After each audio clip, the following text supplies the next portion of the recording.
ধুবুৰী জিলাৰ railway development and passengers এছ'চিয়েশ্যনৰ তৎপৰতা 2016 চনত স্থাপন হোৱাৰ পৰাই ধুবুৰী জিলাৰ ৰেল উন্নয়নৰ যাত্ৰী সমিতিয়ে ৰেলৰ আধাৰভূমি আৰু যাত্ৰী সুবিধা বৃদ্ধিৰ দাবী আগবঢ়াই আহিছে। সমিতিৰ মুখ্য দাবীসমূহৰ ভিতৰত আছে ধুবুৰী ষ্টেচনত 2টা প্লেটফৰ্ম নিৰ্মাণ, যাত্ৰী চলাচলৰ সুবিধাৰ বাবে ৰাম্প নিৰ্মাণ, কলকাতা আৰু দিল্লীলৈ দীঘলীয়া দূৰত্বৰ ৰেলগাড়ী চলাচল, ৰাজ্যৰাণী এক্সপ্ৰেছৰ নিয়মীয়া চলাচল, অতিৰিক্ত PRS কাউণ্টাৰ স্থাপন, সুৰক্ষা বেৰ নিৰ্মাণ, অভাৰ ব্ৰিজ নিৰ্মাণ, বিশুদ্ধ পানীৰ ব্যৱস্থা কৰা আৰু নিকটৱৰ্তী ৰেলৱে হাস্পতাল স্থাপন কৰা।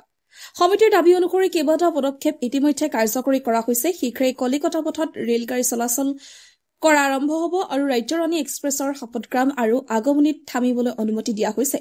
যোৱা 25 চনত অনুষ্ঠিত বৈঠকত সদৌ অসম ৰেল যাত্ৰী সন্থা আৰপাৰ সাধাৰণ সম্পাদক শ্ৰী দীপাংকৰ শৰ্মাই উপস্থিত হৈ ভৱিষ্যত দিশ নিৰ্দেশ আগবঢ়াইছিল। আগন্তুক ডিচেম্বৰ মাহত অনুষ্ঠিত সাধাৰণ সভাত আৰপাৰ সৈতে সম্পৰ্কিত কৰাৰ বিষয়ে সিদ্ধান্ত গ্ৰহণ হ'ব। ধুবুৰীৰ পৰা ৰঞ্জিত ঘোষৰ report, north east frontier news.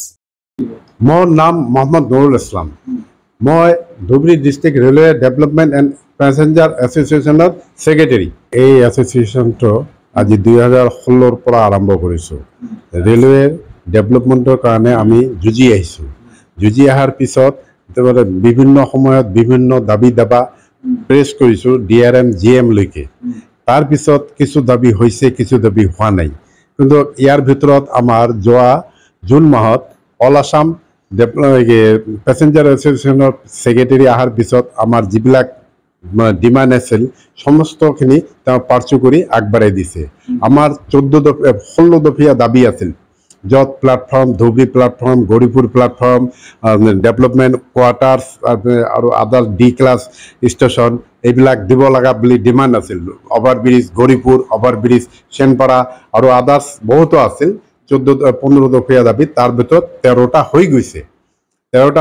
Last আমাৰ ডিমাণ্ড আছিল যে ৰাজ্যৰাণী আমাক ষ্টপেজ 4 ঠাইত দিব লাগে। আগমনীক দিব লাগিছিল, বক্সিয়াত দিব লাগিছিল আৰু তোমাৰ চাপতগ্ৰাম দিব লাগিছিল আৰু বিজনী দিব লাগিছিল। ইণ্ডিমেণ্ট টাইম 3টা দিছে। আগমনী, তোমাৰ চাপতগ্ৰাম ষ্টপেজ দি দিলে। ইয়াৰ পিছত আৰু আমাৰ ডিমাণ্ড আছিল ধুবুৰী, কেলকাতা, দিল্লী। ৰিমাইণ্ডাৰ দিছিলোঁ 20ত আমি ৰিমাইণ্ডাৰ দিছিলোঁ, 21ত ৰিমাইণ্ডাৰ দিছিলোঁ। ৰিমাইণ্ডাৰ দিয়াৰ পিছত বহুত চেষ্টা কৰি কেইবাৰ আমি GM লগত DRMৰ লগত মিট কৰিছোঁ। মিট কৰাৰ পিছত আজি দিম, কালি দিম এনেকুৱা কৰি আছে। দিল্লী নচলাই কেলকাতা বাহিৰেদি বিলিচৰ পৰা চাপৰ হৈ, গোলগঞ্জ হৈ ওলাই আলিপুৰদুৱাৰ হৈ ওলাই যাব লাগে। GMে আমাক কথা দি গৈছে যে আমি এইখিনি কমপ্লিট কৰাই দিম। ইলিগেল হৈছে, ইলিগেলৰ কাৰণে মই আৰু মোৰ প্ৰেচিডেণ্টে প্ৰটেষ্ট কৰিছোঁ। ইনকুৱাৰী হৈ গৈছে, ইনকুৱাৰী পৰ্যন্ত হৈ গৈছে। এই ইনকুৱাৰীখিনিয়ে উইথ ফটো আমাৰ তাতে আছে, কিন্তু এতিয়ালৈকে আমি ওপৰলৈকে লিখা নাই। মানে সিহঁতে কৰাপশ্যনত ব্যস্ত হৈ আছে। এনেকৈ চলি থকাতে আমি কিবা DSC ডেপুটি ছিকিউৰিটি কমাণ্ডাৰক লিখিছিলোঁ, তেওঁ ইনকুৱাৰী দিছে, ইনকুৱাৰী হৈয়ে আছে। তেওঁ যোৱা 7 তাৰিখে মোক এটা লেটাৰ পঠাইছিল। লেটাৰৰ ৰিপ্লাই পৰ্যন্ত মই দি দিছোঁ, এতিয়ালৈকে তেওঁ কোনো লিখা নাই। তথ্য যদি আছে এইবিলাকতো মানে কনষ্টেবল নাৰাখোঁ, লগতে ফটো চটো উঠোৱা নাই, কিন্তু কনষ্টেবলজনক মই চিনি পাওঁ আৰু যিজন মানুহৰ লগত ট্ৰেইনৰ পৰা নামাই আনিছিল সেই মানুহজনকো মই চিনি পাওঁ। গৌৰীপুৰত থাকে, ঘৰ ক'ত এইখিনি মই নাজানো, খালি জাষ্ট তাৰ পৰা লিখি লৈছিলোঁ এটা যে মোক এনেকুৱা কৰিছে। কৰি চলি আছে। আজি প্ৰায় 10টা-15 মানত সিহঁতৰ দিল্লীৰ পৰা এজনক ফোন কৰিছিল, শাম ৰহমান বুলি।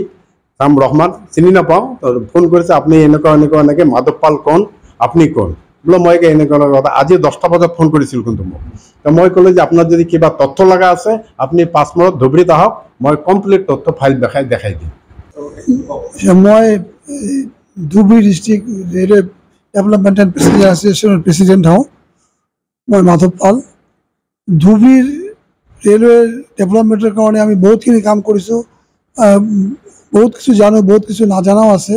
তো লাষ্ট আমাৰ যিটো মিটিং হৈছিল তাত দীপঙ্কৰ শৰ্মা ARPৰ জেনেৰেল ছেক্ৰেটাৰী আহি কিছুমান আমাক জ্ঞান দিছে।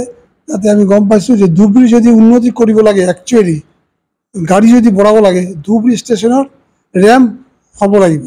এইকাৰণে এতিয়া আমি ৰেম্পৰ এটা ডিমাণ্ড দিছোঁ। কিমান কাম হৈছে এতিয়ালৈকে ক'ব নোৱাৰোঁ, হ'ব হয়তো আস্তে আস্তে। ইন দ্য মিন টাইম আমি ষ্টেচনত কি কয় এইটো লিফ্ট বিচাৰিছোঁ ফৰ হেণ্ডিকেপ্ট এণ্ড ছিনিয়ৰ চিটিজেনছ।